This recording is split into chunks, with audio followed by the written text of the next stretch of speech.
नमस्कार, मैं हूं आमिल बेग। आप देख रहे हैं सिटी बुलेटिन न्यूज। पेश हैं आज के प्रमुख समाचार। भ्रष्टाचार और लापरवाही का आलम यह है कि बोरिंग के दौरान 10 फीट जमीन धंस जाने से कई दुकान और मकान दरक गए, लेकिन जिम्मेदार हैं कि वो झांकने तक नहीं गए। मामला है पूरा कलंदर थाना क्षेत्र के भदरसा नगर पंचायत के अहमदनगर का। अहमदनगर में जलापूर्ति के लिए समरसेबल की बोरिंग नगर पंचायत भदरसा द्वारा ठेकेदार के माध्यम से कराई जा रही थी, जहां काम करने वालों की लापरवाही इस तरह दिखी कि 4 घंटे के बजाय पूरी रात मोटर पंप चला दिया गया और नतीजा यह हुआ कि जिस जगह पर बोरिंग हो रही थी उस जगह के करीब 10 फीट के एरिया में जमीन धंस गई। हालांकि इस घटना में कोई जान का तो नुकसान नहीं हुआ, लेकिन 2 वर्ष पूर्व बनाई गई कई दुकानें क्षतिग्रस्त हो गईं, जिसकी वजह से दुकान स्वामी परेशान और नाराज दिखे।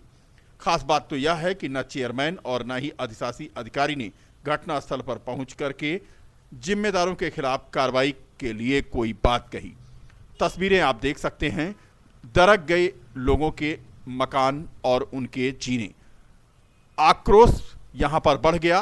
पूरा मामला है नगर पंचायत भदरसा का। देखिए, हमारा कहना ये है कि ये नगर पंचायत द्वारा बहुत ही गैर जिम्मेदाराना काम कराया गया है जी। और जिसके वजह से यहाँ काफ़ी नुकसान हुआ है। लोगों के मकान, मार्केटें सब धंस गई हैं। हम इसकी भरपूर मरम्मत करते हैं और मांग करते हैं जिला प्रशासन से कि जो लोग गरीब लोग थे, जिनके मकान धंस गए, जिनकी मार्केटें और जिनकी दुकानें धंस गई हैं, उनको सरकार मुआवजा दे। कहना चाहते हैं कि इतनी बड़ी घटना घटी, क्या कोई जेई से इसका राय लिया गया था? एक हाईवे पे जिस रोड पे तमाम गाड़ियां आती जाती हैं, तमाम बस्तियां हैं, अगर ये घटना रात में किसी और टाइम दिन में हुई होती तो कितनी बड़ी घटना घटती। क्या जेई कोई मानक था? कैसे बनाई बोरिंग कराई गई समरसेबल की जी। और इसके ट्रायल के लिए 4 घंटे का समय दिया गया था। पूरी रात 4 बजे से 6 बजे तक चलता रहा और सिर्फ बालू निकलती रही, जिससे भूस्खलन हो गया। ये जो है नगर पालिका की बोरिंग हो रही थी इसमें, तो ये लगाया, मोटर लगा के चला गया। 4 घंटे 2 घंटे चलनी चाहिए थी, पूरा 12 घंटा चली है पूरी रात। 4 बजे हम लोगों को पता चला, जब इधर से कुछ गाड़ी गई, उसकी गाड़ियाँ धंस गई, तो हम लोगों को पता चला। तो वो 4 बजे बंद करके फिर ये लोग चले गए। इन लोगों का रात भर पता नहीं था। हुआ था रात में, उसको चालू किए और जिसको लगाया था कर्मचारी को, वो गया सो, और ये 4 बजे तक चलती रही। दारू पी के सो गए और उसकी लापरवाही की वजह से इतना बड़ा हादसा हुआ। आवागमन बाधित करने वाले धार्मिक स्थल जल्द ही हटाए जाएंगे या फिर विस्थापित किए जाएंगे। योगी सरकार के फरमान के बाद अयोध्या जिला प्रशासन ने इस पर अमल करना शुरू कर दिया है। जिला प्रशासन ने ऐसे धार्मिक स्थलों की सूची शासन को भेज दी है जो आवागमन को प्रभावित करते हैं। नगर निगम व विकास प्राधिकरण क्षेत्र के अंतर्गत आने वाले उन धार्मिक स्थलों की सूची भेजी गई है जो आवागमन को प्रभावित करते हैं। योगी सरकार के फरमान के बाद जिला प्रशासन आवागमन को बाधित करने वाले धार्मिक स्थलों को चिन्हित करके शासन को सूची उपलब्ध करा चुका है और शासन से हरी झंडी मिलने के बाद इस पर काम शुरू हो जाएगा। नगर आयुक्त विशाल सिंह ने बताया कि जो धार्मिक स्थल 11 साल पहले बने हुए हैं उनको अन्य स्थान पर विस्थापित किया जाएगा और जो 11 साल के भीतर के बने हुए हैं उन्हें हटाया जाएगा। प्राथमिक स्तर पे जिलाधिकारी महोदय द्वारा पूरे जिले का और नगर निगम द्वारा नगर निगम क्षेत्र का और विकास प्राधिकरण द्वारा विकास प्राधिकरण की सड़कों पर हम लोगों ने एक सर्वे करके सूचना शासन को पहुंचा दी है कि कितने ऐसे धार्मिक स्थल हैं, वो किसी भी धर्म के हों, जिनकी वजह से आवागमन बाधित हो रहा है या जो सार्वजनिक स्थलों पर बिना अनुमति के पिछले 11 साल के अंदर बनाए गए हैं, उनको हटाया जाएगा और जो 11 साल से पूर्व के हैं उनको विस्थापित किया जाएगा। ये शासन की भी मंशा है और ये सुप्रीम कोर्ट की भी मंशा है। हम लोग इसमें तैयारी कर रहे हैं और शीघ्र ही ऐसे सभी धार्मिक स्थल जो किसी भी प्रकार से आवागमन को या यात्रियों की सुविधा को बाधित करते हैं उनको विस्थापित किया जाएगा, हटाया जाएगा। महाराजगंज थाना क्षेत्र के सराय राशि गांव के एक मामले का वीडियो आज दिन भर चर्चा में बना हुआ है। वायरल वीडियो में जो दिख रहा है उसके अनुसार दबंग दलितों की जमीन पर जबरन कब्जा कर रहे हैं। 50 साल से आबादी की जमीन पर दलितों का कब्जा है, लेकिन उस पर जेसीबी चलाकर पुलिस जमीन पर कब्जा करवा रही है। वीडियो वायरल हुआ है थाना महाराजगंज के सरायरासी गांव का। भगवान शिव और माता पार्वती के विवाहोत्सव पर्व महाशिवरात्रि के अवसर पर पूरे जिले में विविध आयोजनों के क्रम में अयोध्या धाम के टेढ़ी बाजार के पास स्थित बनवारी टोला में स्थित महानंदेश्वर शिव मंदिर में भी आयोजन किया गया।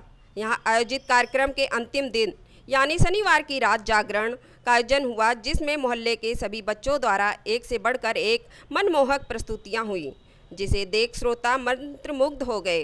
कार्यक्रम के आयोजक दुर्गेश पांडे ने बताया कि महानंदेश्वर शिव मंदिर के प्रांगण में प्रत्येक वर्ष शिवरात्रि के अवसर पर आयोजन किया जाता है। इसी क्रम में ये आयोजन किया गया। इस दौरान कार्यक्रम को सफल बनाने में राजेश पांडे का भरपूर योगदान रहा। राष्ट्रीय स्वर्णकार मंच का एक कार्यक्रम press club civil line Ayodhya में शैलेंद्र सोनी रामू की अध्यक्षता में संपन्न हुआ। इस कार्यक्रम में संगठन द्वारा नवनिर्वाचित पदाधिकारियों का शपथ ग्रहण, सम्मान तथा राजनीतिक भागीदारी पर चर्चा तथा जागरूकता पर अपने अपने विचार प्रदेश से आए पदाधिकारियों तथा बाहर से आए स्वजातीय नगरपालिका चेयरमैनों द्वारा रखे गए। इस कार्यक्रम में मुख्य अतिथि के रूप में अयोध्या हनुमानगढ़ी के तथा संकट मोचन सेना के राष्ट्रीय अध्यक्ष महंत संजय दास, नगर विधायक वेद प्रकाश गुप्ता, विशिष्ट अतिथि के रूप में श्याम सुंदर वर्मा चेयरमैन खलीलाबाद, संगीता वर्मा चेयरमैन मगहर, अजय कुमार स्वर्णकार संस्थापक, उमाशंकर सोनी प्रदेश अध्यक्ष, मोहन वर्मा प्रदेश महासचिव, विनोद सोनी पत्रकार सहित लखनऊ से चलकर आए सभी अतिथियों का स्मृति चिन्ह भेंट करके स्वागत किया गया। कार्यक्रम में लगातार संगठन के प्रति पूरी निष्ठा और ईमानदारी से अभी तक जिलाध्यक्ष पद का दायित्व निर्वहन करते आ रहे शैलेंद्र सोनी रामू को जिला प्रभारी पद का दायित्व सौंपा गया तथा प्रमोद सोनी को जिलाध्यक्ष बनाया गया। संगठन के जुझारू रामजी सोनी दर्शन नगर के कुशल संचालन व निर्देशन में संगठन की युवा टीम का प्रमाण पत्र वितरण भी प्रदेश पदाधिकारियों द्वारा किया गया। संगठन को संबोधित करने वालों में नवनियुक्त जिला प्रभारी शैलेंद्र सोनी रामू ने स्वजातीय भाइयों को राजनीतिक भागीदारी के प्रति जागरूक करने व संगठन में एकजुटता पर अपने विचार रखे। प्रमोद सोनी ने सभी बाजारों में आगामी चुनाव के मद्देनजर सभी को आगे आने का आह्वान किया। कोषाध्यक्ष संजीव सोनी ने स्वजातीय बंधुओं को संगठन के प्रति ईमानदारी से कार्य करने को कहा। प्रदेश सचिव राम आधार सोनी ने कार्यक्रम में आए हुए सभी अतिथियों और अन्य लोगों का आभार व्यक्त करते हुए धन्यवाद ज्ञापित किया। जागृति चेतना मंच जो बना है, निश्चित रूप से इसका उद्देश्य भी ये कि समाज को राजनीतिक रूप से भी जागृत होना चाहिए। वैश्य समाज, हम लोग तो निरंतर 40 वर्षों से प्रयास करते रहे हैं। वैश्य समाज ज्यादातर अपने व्यापार में ही केंद्रित रहता है और राजनीति में उसकी कोई दिलचस्पी नहीं रहती। कहीं ना कहीं इसका नुकसान हम सब लोगों को उठाना पड़ता है। तो हमारा भी इन सब लोगों से यही अनुरोध है कि आप लोग व्यापार तो करिए, लेकिन जागृति राजनीतिक रूप से भी आपके अंदर होनी चाहिए और जो आपकी युवा पीढ़ी है, नए बच्चे हैं, उनको भी आगे बढ़ाएं। और बिना राजनीति के इस लोकतंत्र में कुछ संभव नहीं है। इसलिए राजनीतिक जागृति का जो ये आपने चेतना मंच बनाया है राजनीतिक जागृति पैदा करने के लिए, उसके लिए मैं इनको बहुत बहुत बधाई देता हूँ। राष्ट्रीय स्वर्णकार मंच का आज एक कार्यक्रम राजनीतिक चेतना मंच के जरिए राजनीतिक ऊर्जा जगाने के लिए हमारे प्रदेश के पदाधिकारी सहित जिले की सारी टीम इकट्ठा हुई थी। उसी को लेकर आज कार्यक्रम आज रखा गया है। इस कार्यक्रम में हमारी युवा इकाई टीम गठित की गई है, जिसका सम्मान समारोह और शपथ ग्रहण समारोह भी आज कार्यक्रम आयोजित किया गया है, जिसमें हमारे संस्थापक महोदय सहित प्रदेश के कई पदाधिकारी आए हैं और राजनीति की तरफ हम लोगों को जागरूक करने के उद्देश्य से कार्यक्रम रखा गया है और युवा टीमों को आगे बढ़ाने के लिए उनका चयन किया गया है और नवनिर्वाचित पदाधिकारियों का सम्मान किया गया, उनका शपथ ग्रहण समारोह भी किया गया है। और स्वर्णकार जात की राजनीति में भागीदारी शून्य की तरह है, इसको बढ़ाने के लिए लोगों को जागरूक करने का ही मेन उद्देश्य आपके लिए रखा गया है, जिसमें हमारे प्रदेश के पदाधिकारी भी आए हैं। सलारपुर रेलवे स्टेशन का 2 फेज में पुनर्निर्माण होगा, जिसमें भवन निर्माण को लेकर सांसद लल्लू सिंह ने भूमि पूजन किया, जिसमें पहले फेज में प्लेटफॉर्म नंबर 2 600 मीटर लंबा व 12 मीटर चौड़ा तथा प्लेटफॉर्म नंबर 1 140 मीटर लंबा व 12 मीटर चौड़ा होगा। 2 लाइनों को बढ़ाकर इनकी संख्या 5 की जाएगी। स्टेशन का नया भवन भी बनेगा। दूसरे फेज में पहला प्लेटफॉर्म 600 मीटर लंबा व 40 मीटर चौड़ा किया जाएगा। इसके साथ में ओट्स ओवरब्रिज भी बनेगा। सांसद लल्लू सिंह ने कहा कि अयोध्या की महिमा और गरिमा के अनुसार यहां आने वाले श्रद्धालुओं को बेहतर आवागमन की सुविधा मिले तथा अयोध्या में प्रवेश करते ही उनके समक्ष विकास की तस्वीर आए। रेलवे विभाग इसके लिए प्रयासरत है। भविष्य में और ट्रेनें चलें, इसके लिए दोहरीकरण व विद्युतीकरण भी हो रहा है। एयरपोर्ट भी जल्द ही तैयार हो जाएगा। पूर्व जिलाध्यक्ष अवधेश बादल ने भी इस मौके पर संबोधित किया। इस मौके पर पूर्व विधायक रामू प्रियदर्शी, एलडीबी चेयरमैन इंद्रभान सिंह, सुनील तिवारी शास्त्री आदि मौजूद थे। टेनिस बॉल क्रिकेट संघ और विद्यालयी क्रीड़ा समिति के तत्वावधान में प्रथम Shanti Singh memorial tennis ball cricket प्रतियोगिता रविवार को शुरू हो गई। प्रतियोगिता का उद्घाटन धर्मेंद्र प्रताप सिंह टिल्लू, सभापति जिला सहकारी बैंक तथा विशिष्ट अतिथि जिला विद्यालय निरीक्षक और टेनिस बॉल क्रिकेट संघ के अध्यक्ष डॉक्टर संजय तिवारी ने शांति सिंह के चित्र पर पुष्पांजलि अर्पित कर व दीप प्रज्वलन के बाद खिलाड़ियों से परिचय प्राप्त किया। उद्घाटन के अवसर पर मुख्य अतिथि ने कहा कि देश में बालिकाओं ने अपने प्रदर्शन से देश को गौरवान्वित करने का कार्य किया है। उन्होंने कहा कि गीता फोगाट जैसी खिलाड़ियों ने नेपाली खिलाड़ियों के लिए मिसाल पैदा की है। उन्होंने माना कि ग्रामीण क्षेत्रों में भी खिलाड़ियों को तराशने का कार्य किया जाना चाहिए, जिससे जिले में खेल के विकास के लिए लोग आगे आएं। उन्होंने हर संभव मदद का भी वादा किया। जिला विद्यालय निरीक्षक चौहान ने जिले में खेलों के विकास के लिए खेल महोत्सव के आयोजन पर बल दिया। उन्होंने कहा गेम खेल महोत्सव के आयोजन की तैयारी की जा रही है, जिसमें जिले के 1000 से अधिक खिलाड़ी खेलेंगे। डॉक्टर संजय तिवारी ने राष्ट्रीय स्तर पर पदक जीतने वाले खिलाड़ियों को आर्थिक मदद देने की घोषणा की। प्रतियोगिता का उद्घाटन मैच टेनिस बॉल क्रिकेट संघ और स्पोर्ट स्टेडियम मकबरा के बीच खेला गया। इस मौके पर जिला ओलंपिक संघ के सचिव परमेंद्र सिंह, जिला कार्यालय तलवारबाजी संघ के सचिव विजेंद्र सिंह, राजकीय बालिका इंटर कॉलेज की प्रधानाचार्य सुनील लता, जिला विद्यालय क्रीड़ा समिति के संयुक्त सचिव अभिषेक सिंह, विशाल सिंह, योगेश्वर सिंह, अनुज विश्वकर्मा, माला यादव आदि मौजूद रहे। जी, राजकीय बालिका इंटर कॉलेज के मैदान पर श्रीमती शांति सिंह मेमोरियल टेनिस क्रिकेट प्रतियोगिता का शुभारंभ हुआ।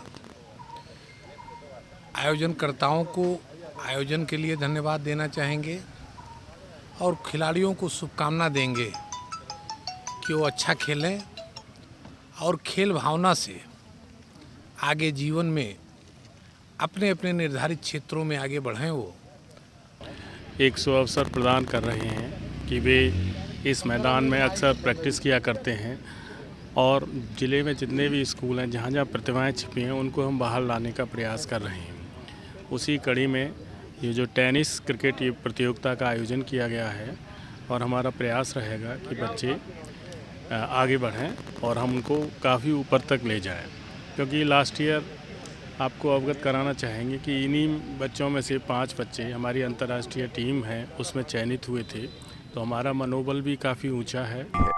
7वें दिन भी आंगनवाड़ी, मिनी आंगनवाड़ी सहायिकाओं का 10 सूत्रीय मांगों को लेकर धरना प्रदर्शन जारी रहा। गांधी पार्क में सैकड़ों की संख्या में आंगनवाड़ियों का जमावड़ा रहा।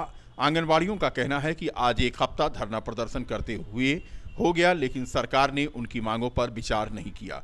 उन्होंने कहा कि उनकी मांगों को सरकार नज़रअंदाज कर रही है, जिससे आंगनवाड़ियों में आक्रोश है। उन्होंने आज 10 सूत्रीय ज्ञापन भी दिया। सभा को संबोधित करते हुए जिलाध्यक्ष सरोज सिंह ने कहा कि एक हफ्ते से जिले भर की समस्त आंगनवाड़ी कार्यकर्तियां धरना प्रदर्शन दे रही हैं, लेकिन उन्हें नज़रअंदाज किया जा रहा है। अयोध्या की पुलिस लाइन के मैदान पर राष्ट्रीय डाक मेगा शो धूमधाम से समारोह पूर्वक संपन्न हुआ। डाक मेगा शो का उद्घाटन एसपी सिटी विजयपाल सिंह व अवध विश्वविद्यालय के chief proctor professor Ajay Pratap Singh के द्वारा संपन्न हुआ। कार्यक्रम को संबोधित करते हुए मुख्य अतिथि एसपी सिटी विजयपाल सिंह ने कहा कि आज हमारा सबसे बड़ा भरोसेमंद डॉग ही है, जिसके ऊपर व्यक्ति मनुष्य से भी बढ़कर भरोसा करता है।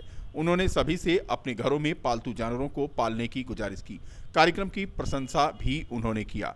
विशिष्ट अतिथि चीफ प्रॉक्टर अजय प्रताप सिंह ने अपने पालतू जर्मन शेफर्ड सुल्तान का उदाहरण देते हुए बताया कि घरों में श्वानों के रहने से एक अलग ही रौनक रहती है।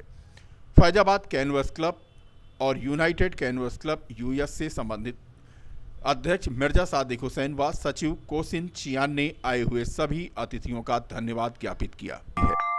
जिले के महाराजगंज थाना क्षेत्र के ग्राम एमी आलापुर के प्रधान रहे रामजीत निषाद के भाई अमरजीत निषाद की एमी रसूलाबाद मार्ग के किनारे स्थित घर पर खड़ी बोलेरो को शनिवार की रात अज्ञात चोर ले उड़े। प्रधान का कहना है कि परिवार के अधिकांश सदस्य तारुन थाना क्षेत्र के बरहटा खलवरिया में आयोजित एक कार्यक्रम में गए थे।